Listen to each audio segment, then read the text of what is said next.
Je suis Michel Gressier, je suis plasticien. Je me sens vraiment plasticien. Je suis peintre, je suis graveur. J'ai fait de la litho, de la gravure. Et je me suis surtout passionné pour la couleur. Et comme je travaillais la couleur en grande dimension, je l'ai mis dehors. Et en la mettant dehors, j'ai commencé par subir le vent. Et je me suis dit que j'allais me servir du vent pour mettre mes œuvres en l'air. Et donc c'est comme ça que petit à petit, j'ai dit que j'allais faire voler mes toiles. Mes toiles sont devenues des cerfs-volants.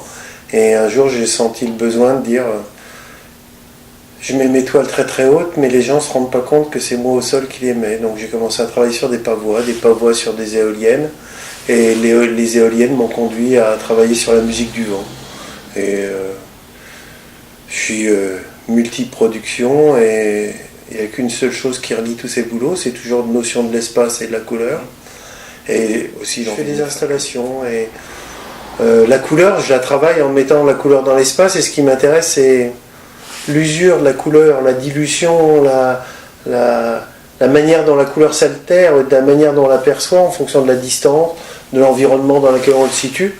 Et en fin de compte, je fais des fois des trucs qui sont assez saturés en couleur, des fois je fais des prestations où au contraire je joue sur le fait, sur ces brumes, sur l'éloignement, sur le fait que ça se pastélise avec la distance. Moi je me sens faire du volume. La couleur, elle me donne un modelé de la surface qui fait que j'ai toujours l'impression de travailler du volume. Je suis un sculpteur qui ferait du bas-relief, mais grâce à la couleur, des projets, de la manière dont... si on les voit en anamorphose, si on les voit en vision perspectivée, si on les domine ou si au contraire on est dominé par ça, je ne vais pas du tout mettre les mêmes propositions.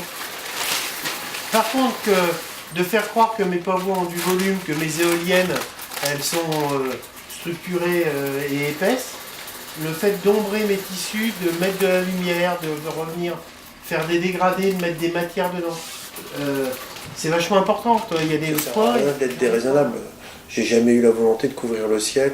C'est pas. Si vous voulez, j'essaie toujours d'occuper le maximum d'espace en étant économe, en n'étant pas mégalo, mais en disant comment je peux marquer ma présence sur le territoire en étant le plus feignant possible. Donc, il y a quelque part, il y a une présence, mais une recherche d'efficacité parce que je sais que même en mettant plein de cerfs-volants dans le ciel, je n'arriverai pas à cacher le bleu du ciel. Voilà, c'est ça. Quand j'ai abordé des réalisations grande dimension, il a fallu que je m'entoure de collaborateurs, de collaboratrices, parce que je ne voulais pas émettre des projets et puis après piquer des suées à être obligé de les réaliser en grande taille. Donc je les pense, je les construis et tout, je les mets en forme, puis après quand je les valide, ben, j'ai des assistants qui sont là pour m'aider à le mettre en œuvre. Et ça, c'est... Et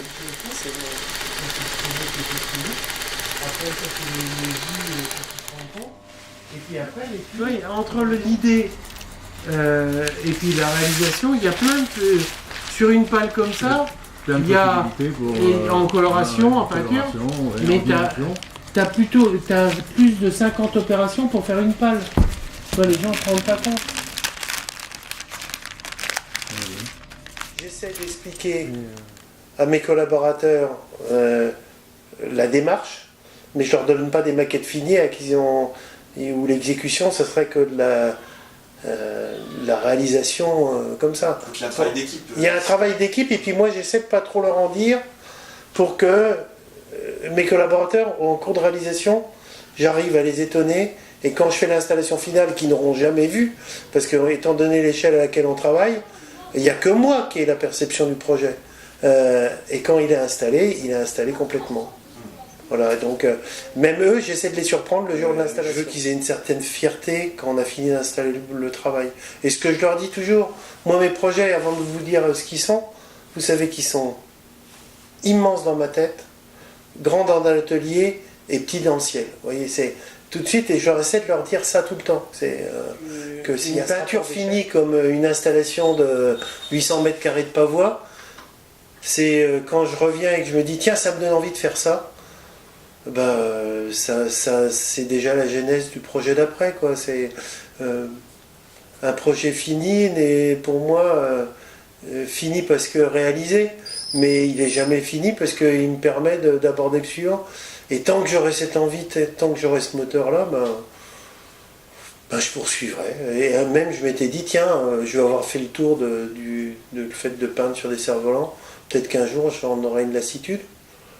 Cette lassitude, elle n'est pas encore là. Dans les instruments de musique éolienne, plus ça va, plus j'ai l'impression d'ouvrir des portes et qu'il y a encore plein de choses à expérimenter. Non, je me sens très... dans mon travail, je me sens très juvénile. Autant je me sens posé dans la manière dont je la mets en œuvre, autant dans les envies, je suis gourmand. Il y a une certaine gourmandise à faire.